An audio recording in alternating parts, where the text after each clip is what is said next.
ये जो कार आप देख पा रहे हैं ये है Hyundai Creta बेस वेरिएंट यानी ई वेरिएंट।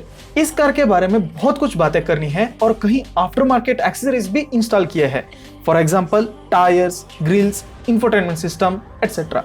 तो इन सब का कितना खर्चा आ गया है वो सब के बारे में डिटेल में बताता हूँ। पहले ये सिनेमैटिक वीडियो देखिए।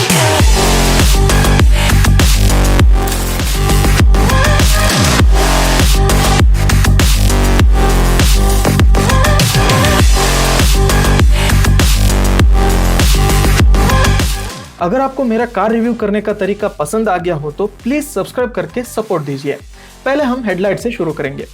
टॉप एंड वेरिएंट में एलईडी लाइट्स आते हैं, लेकिन इसमें प्रोजेक्टर हेडलैम्प्स दिए हैं और इसके साइड में एलईडी डीआरएल्स दिए हैं। नीचे फॉग लैंप्स और इंडिकेटर लाइट्स है। बीच में जो ग्रिल्स है ना ये काफी बड़ी है और बेस वेरिएंट में ये वाली ग्रिल्स नहीं आती है, ब्लैक कलर की आती है, पर वो देखने में अच्छी नहीं लगती है, इसलिए रिप्लेस करके क्रोम फिनिश की ग्रिल्स लगवाया है। Now it doesn't look like a base variant.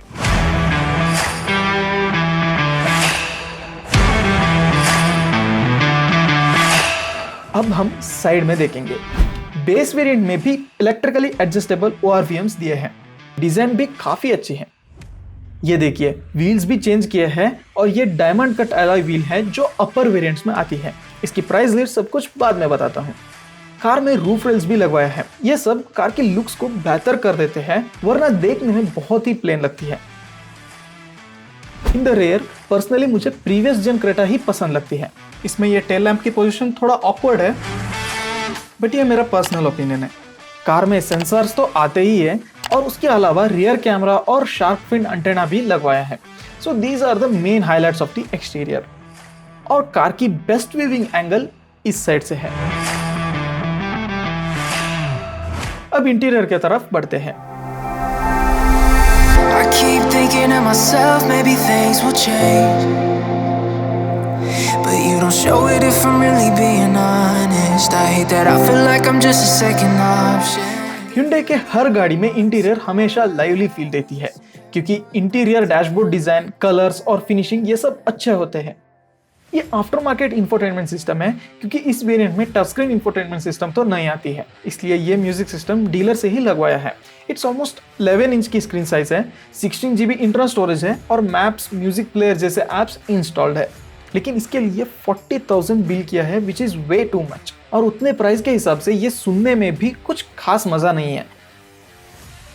What I suggest is आप डीलर के थ्रू ऐसे इंफोटेनमेंट सिस्टम मत लगवा दीजिए, क्योंकि वो बहुत महंगे पड़ते हैं।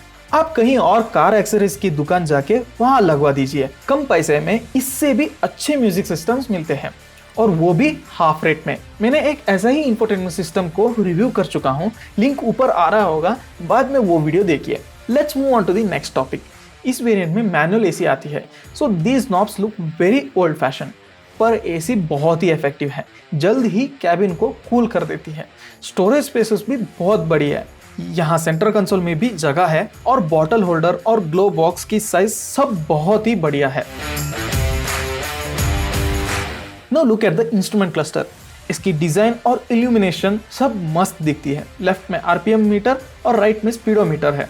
बीच में छोटा सा MID है, उसमें माइलेज और distance to empty, trip meter, ये सब इंफॉर्मेशन देख सकते हैं। ड्राइवर सीट 6 वे एडजस्टेबल है और स्टीयरिंग टिल्ट कर सकते हैं। अभी लेगरूम और हेडरूम कितने मिलते हैं वो दिखा देता हूँ। फ्रंट सीट को मेरे हाइट के हिसाब से एडजस्ट कर चुका हूँ और अब पीछे कितने जगह बची है वो दिखा देता हूँ। मैं ज्यादा हाइट नहीं हूँ, इसलिए मुझे लेगरूम और हेडरूम दोनों बहुत ज्यादा ही बचती है। लेकिन अगर आगे भी 6 फीट के बंदा बैठा है और आप भी 5.8 फीट से ज्यादा हाइट के हो, तब लेगरूम ज्यादा नहीं बचती है, but it's a very rare case. Seat comfortable है, मतलब रिक्लाइन एंगल और इनग्रेस एग्रेस इसमें कोई शिकायत नहीं होगी। और विंडो साइज भी बड़ी है, सो बाहर की व्यू खूब दिखती है। और रियर एसी भी है ना, so passengers can be very comfortable even on a long journey. Boot space भी काफी बड़ी है, 433 लीटर की है। और एक बहुत अच्छी बात यह है कि लोडिंग लिप एकदम फ्लैट है, इसलिए सूटकेस को आराम से स्लाइड कर सकते हैं। अगर ज्यादा जगह चाहिए तो सीट फोल्ड करके फ्लैट भी कर सकते हैं।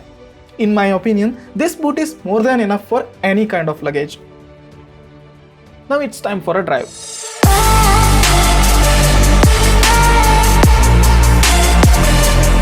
डीजल मॉडल है इसके अंदर 1.5 लीटर डीजल इंजन है and this engine produces 113 horse power with 250 Nm of torque. मैं एक बात मैं कहना चाहता हूँ, आजकल डीजल इंजन को धीरे धीरे से बंद कर रहे हैं और लोग भी पेट्रोल इंजन की तरफ बढ़ रहे हैं, but I can give you in writing जो मज़ा डीजल इंजन में मिलता है ना वो कुछ और ही है। और पर्सनली मैं पहले से भी डीजल इंजन के फैन हूँ। रीजंस भी बता देता हूँ। डीजल इंजन में क्या होता है ना, टॉर्क बहुत ज़्यादा होता है और वो दमदार टॉर्क सिर्फ 2000 आरपीएम में ही मिलते हैं। पावरफुल टर्बो किक फील बहुत पसंद आएगी, इस वजह से आपको ज़्यादा रेव करने की ज़रूरी नहीं है और गियर भी फ्रीक्वेंट चेंज करना नहीं पड़ता है। पेट्रोल इंजन में भी पिकअप मिलता है लेकिन उसमें ज़्यादा रेव करना पड़ता है।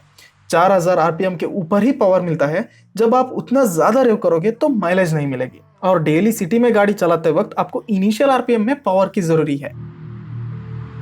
और हाँ, मैं सिर्फ आम गाड़ियाँ होते हैं ना, सिर्फ उनके इंजन के साथ कंपेयर करके बता रहा हूँ। और क्रेटा में भी ये 1.5 लीटर CRDI इंजन बहुत ही शानदार है। Actually, Hyundai is best in diesel engines. I can feel the power just waiting for me in the accelerator pedal. जब भी मुझे पावर की ज़रूरी है, पेडल दबाओ and it pools me crazy. वही इस डीजल इंजन के मज़ा है। और ये इतना रिफाइंड है कि आपको डीजल इंजन की तरह साउंड भी नहीं है, बहुत ही साइलेंट है। और आइडलिंग में तो आपको इंजन की आवाज़ पेट्रोल इंजन जितना ही साइलेंट है। लास्ट जनरेशन क्रेटा की लोअर वेरिएंट्स में 1.4 लीटर इंजन आता था, लेकिन अब चाहे लोअर वेरिएंट हो या टॉप एंड वेरिएंट, दोनों में 1.5 लीटर डीजल इंजन दे रहे हैं। यह एक बेस्ट डिसीजन है। Seriously I just love this diesel engine. और माइलेज हाईवे पे 16 kmpl तक देती है और इसमें 50 लीटर की फ्यूल टैंक है। कार की गियर भी बहुत ही स्मूथ है, 6 गियर से और इजीली गियर शिफ्ट कर सकते हैं। जब मैं ओनर से पूछा कि इसमें क्या कमी लगा, तब बताया कि braking performance top end model जितना बाइट नहीं है। और वो सच बात भी है क्योंकि उसमें चारों व्हील्स पे डिस्क ब्रेक्स दिए हुए हैं, लेकिन इस वेरिएंट में पीछे ड्रम ब्रेक्स है, इस वजह से आपको वो वाली बाइट नहीं मिलेगी। लो स्पीड में स्टीयरिंग बहुत ही लाइट है और वो सही लगा मुझे, पर हाई स्पीड में थोड़ा और स्टिफ चाहिए था। और एक कमी यह है कि हेडलाइट थ्रो बेहतर होना चाहिए था। राइड क्वालिटी में आपको कोई शिकायत नहीं होगा। रूरल एरिया में भी आप इस कार को यूज कर सकते हैं। ग्राउंड क्लियरेंस 190 mm की है and that's more than enough for most of the rural areas. इस कार चलाते वक्त आपको एक सोफिस्टिकेटेड फील महसूस कर सकते हैं, तो वही Hyundai कार्स की यूएसपी है। सेफ्टी की बात करें तो इस वेरिएंट में 2 airbags, ABS with EBD, reverse sensors, tyre pressure monitoring system और speed sensing door lock system है। रिवर्स कैमरा आफ्टर मार्केट में लगवाया है। कार में जो भी एक्स्ट्रा एक्सेसरीज लगवाया था उसकी प्राइस लिस्ट आपकी स्क्रीन पर आ रहा होगा, पॉज करके पढ़ सकते हैं। Let me come to the conclusion. Car की ऑन रोड प्राइस 13 लाख है कर्नाटका में, तो इतनी कीमत में आपको एक दमदार डीजल इंजन मिल रही है तो बड़ी बात है। और गाड़ी भी बढ़िया है, लेकिन बेसिक वेरिएंट है ना, तो फीचर्स नहीं मिलेंगे। इस वजह से आपको थोड़ा एक्स्ट्रा पैसा खर्चा करके इंपॉर्टेंट फीचर्स लगवाना है and then you are good to go. But if you can extend your budget a little further, then don't forget to take test drive of XUV 700। It might impress you even more. I hope आपको ये video informative और पसंद आ गया होगा। अगर पसंद आ गया हो तो लाइक करो और कमेंट करके बता दीजिए। ऐसे ही शॉर्ट, क्रिस्प और टू द पॉइंट वीडियोस देखना चाहते हो तो इस चैनल को सब्सक्राइब करके नोटिफिकेशंस को ऑन कीजिए, क्योंकि मैं रोज वीडियोस नहीं बनाता हूँ, लेकिन जब भी बनाता हूँ एकदम मस्त बनाता हूँ। So you don't miss out on any of my videos. See you in the next video. Until then take care, bye bye.